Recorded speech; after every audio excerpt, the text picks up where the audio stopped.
सभी परिजनों को मेरा प्रणाम। आशा करती हूँ आप सभी लोग स्वस्थ व प्रसन्न होंगे। चलिए शुरुआत करते हैं आज फिर किसी एक संस्मरण से। इसमें श्री बृजमोहन गौड़ जी के संस्मरण हैं जो आज मैं आपको सुनाने जा रही हूँ। उन्होंने अपने 2-3 संस्मरण सुनाए हैं जिसमें वो बताते हैं कि कैसे गुरुदेव से जुड़ने के बाद वो धन्य हो गए और उनके गुरु की तलाश समाप्त हुई और कैसे वो गुरुदेव की सादगी से बहुत प्रभावित हुए कि गुरुदेव स्वयं काम करना चाहते थे। वो चाहते थे कि जो काम वो नहीं खुद कर पाते वो तो दूसरों से कराएं, बाकी जो काम वो स्वयं कर सकते हैं वो गुरुदेव अधिकतर स्वयं ही करते थे। तो चलिए सुनते हैं उनके संस्मरण। उनसे क्या जुड़ा, धन्य हो गया।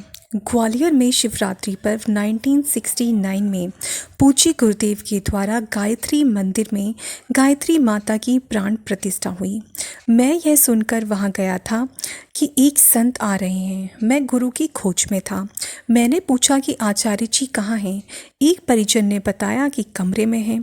उनके पास 2-3 महिलाएं बैठी थीं। उनमें से एक महिला ने पूछा कि गुरुजी, कल्याण में शंकराचार्य ने लिखा है कि महिलाओं को गायत्री नहीं जपनी चाहिए। गुरुदेव ने कहा, बेटी, शंकराचार्य ने वेद नहीं लिखे हैं। मैंने वेदों का भाष्य किया है। महिलाओं को गायत्री जप करना चाहिए। मैं सुनकर कमरे से बाहर आया। थोड़ी देर बाद एक आवाज़ सुनाई पड़ी, जिन्हें पूज्य गुरुदेव से दीक्षा लेनी हो वे यज्ञशाला में आ जाएं। मैं बहुत वर्षों से गुरु की खोज में था। अनेक साधु संतों के संपर्क में आया, पर अंतःकरण ने कभी किसी को गुरु मानने की स्वीकृति प्रदान नहीं की। उस दिन हृदय मचल उठा।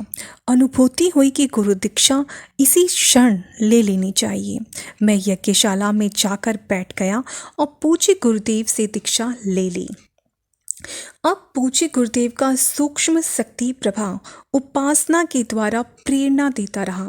धीरे धीरे तन मन में पूज्य वर के विचारों में रमता गया। घर बैठे बैठे ही परिवारजक बन गया। 1974 में शांति कुंज पहुंचा। तब पूज्य गुरुदेव से साक्षात्कार हुआ। उन्होंने पूछा, क्या काम करते हो? मैंने कहा, नौकरी। कितने पैसे मिलते हैं? मैंने कहा, 250 रुपये। उन्होंने कहा, तुम्हारा वेतन दुगना करा देते हैं। मैंने कहा, रुपये नहीं चाहिए गुरुदेव। उन्होंने कहा कि व्यापार करा देते हैं। मैंने कहा, वह मैं नहीं कर सकता। फिर गुरुदेव ने कहा, ज़मीन जायदाद दिलवा देते हैं। मैंने कहा, नहीं चाहिए। उन्होंने कहा, सोना चांदी दिलवा देते हैं। मैंने कहा, गुरुदेव हमें नहीं चाहिए। पूज्य गुरुदेव नाराज होकर बोले, हमें नहीं जानते? हमने मूंगफली बेचने वाले को लखपति बना दिया है। हम हिमालय से आए हैं। अभी हमने अपनी तपस्या का 4 आने खर्च किया है। 12 आने अभी हमारी मुट्ठी में हैं। फिर वे बोले, तुम कुछ मांगते क्यों नहीं? मैंने कहा, कुछ नहीं चाहिए। उन्होंने कहा, तुम्हें संसार में कुछ नहीं चाहिए? मैंने कहा, कुछ नहीं चाहिए। उन्होंने कहा, फिर तुम्हें ब्राह्मण फ़कीर बना दें। मैं चुप रहा। उन्होंने कहा, बेटा, फ़कीर बनने से डर लगता है। मैं फिर भी चुप रहा। उन्होंने कहा, फ़कीर बनने से आदमी डरता है, सोचता है रोटी कहाँ से मिलेगी। पर बेटा, भगवान अपने कुत्ते को भी रोटी खिला देता है और भक्त को तो स्वयं हाथों से खिलाकर खाता है। मैंने कहा, बना दीजिए। प्रतिवर्ष शांति कुंज आने जाने का क्रम चलता रहा। जब विदाई होती तब तिलक लगाते समय कहते, जा रहा है, जाना आना बंद कर। जा रहा है तो यहाँ आना मत, आए तो कभी यहाँ से जाना मत। एक बार 1980 दिसंबर में कोवट, जयपुर, राजस्थान में श्री वीरेंद्र अग्रवाल जी के यहाँ पूज्य गुरुदेव शक्तिपीठ का उद्घाटन करने पहुँचे। मैं और अग्रवाल जी प्रातःकाल उनके दर्शन करने गए। प्रणाम करने के बाद गुरुदेव ने कहा, अब तूने यदि नौकरी नहीं छोड़ी तो 1000 वर्ष तक मेरा शाप तुझे खाएगा, और नौकरी छोड़ देगा तो 1000 वर्ष तक मेरा आशीर्वाद तुझे फलेगा। तू नहीं देखता बेटा, हमने तूफान चला रखा है। मैं मार्च 1981 में शांति कुंज आया।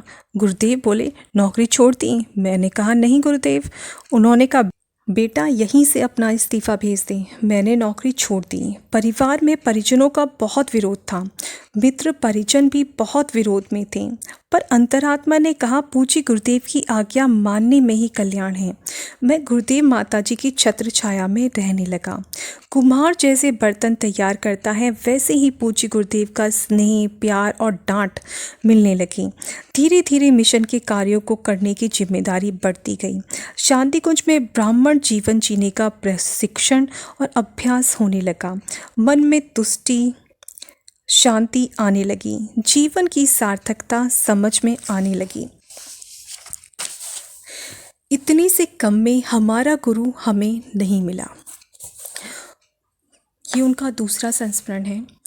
वसंत पर्व 1990 में प्रातः पूज्य गुरुदेव के पास गोष्ठी चल रही थी।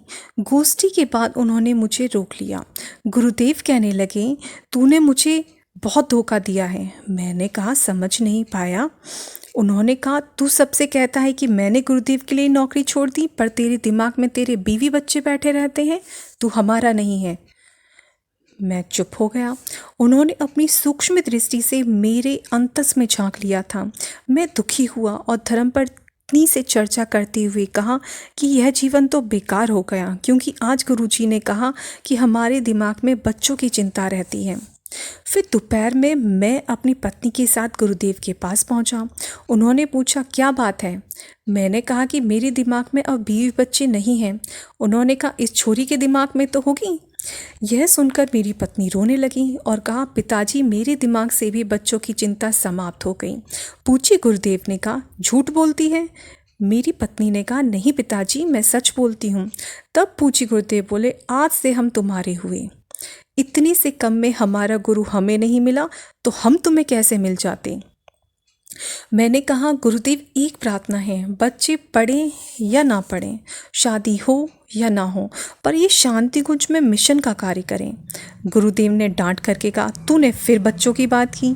मैंने हाथ जोड़कर कहा, गलती हो गई। गुरुदेव बोले, हमारी मर्जी, हम शादी करें या ना करें, मैनेजर बनवाएं या झाड़ू लगवाएं, तू कौन होता है?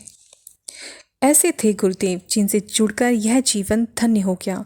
आज हम अनुभव करते हैं कि वे साक्षात गुरु रूप में ईश्वर बनकर आए। पूज्य गुरुदेव अव्यक्त इतने थे कि कोई जान नहीं पाया और महान इतने थे कि कोई भी गुरुदेव को समझ नहीं पाया। आज के लिए इतना ही। सभी को प्रणाम। आशा करती हूँ कि आपको ये संस्मरण अच्छा लगा होगा और इससे एक बात तो हम सभी को अपने हृदय में बिठा लेनी चाहिए कि गुरुदेव हम सबके हृदय में क्या चल रहा है ये सब वो जानते हैं और वो सब भी जानते हैं जो शायद हमें भी नहीं पता कि हमारे आने वाले भविष्य हमारे बच्चों का कैसा होगा, कहाँ उनकी शादी होगी, कहाँ उनका बिजनेस लगेगा, कहाँ वो जॉब करेंगे। हमें आज ये नहीं पता, पर हमारे गुरु ने सब कुछ पहले से ही निश्चित कर रखा है। हमें सिर्फ एक काम करने की आवश्यकता है कि हमारे जितने भी कर्तव्य बनते हैं गुरुदेव के प्रति, उन सबको हम पूरा करते जाएं। हम अपना तन मन धन, अपनी जितनी भी प्रतिभा है, अपना समय है, सब गुरुदेव के कार्य में लगा दें और साथ साथ अपने घर गृहस्थी का तो जिम्मेदारियां उठानी ही होती हैं, लेकिन चिंता ना करें। चिंता जितनी भी है, फिक्र चिंता सब गुरुदेव के ऊपर छोड़ दें कि गुरुदेव हम आपका काम करते हैं, अब ये आपका फ़र्ज़ है कि आप हमारा काम करिए। हम सिर्फ अपने कर्तव्य के ऊपर ध्यान दें कि क्या जिसे हमने गुरु बनाया है हम उसके प्रति अपनी पूरी श्रद्धा और पूरा समर्पण हमारा हो पाया है या नहीं हो पाया है। हम बस अपनी समीक्षा करें, ना कि आने वाले भविष्य की चिंता। कोशिश करें चिंताएं सारी गुरुदेव को दे दें और अपने कर्तव्यों को हम पूरा करते जाएं। इन्हीं शब्दों के साथ मैं अपनी वाणी को विराम देती हूँ।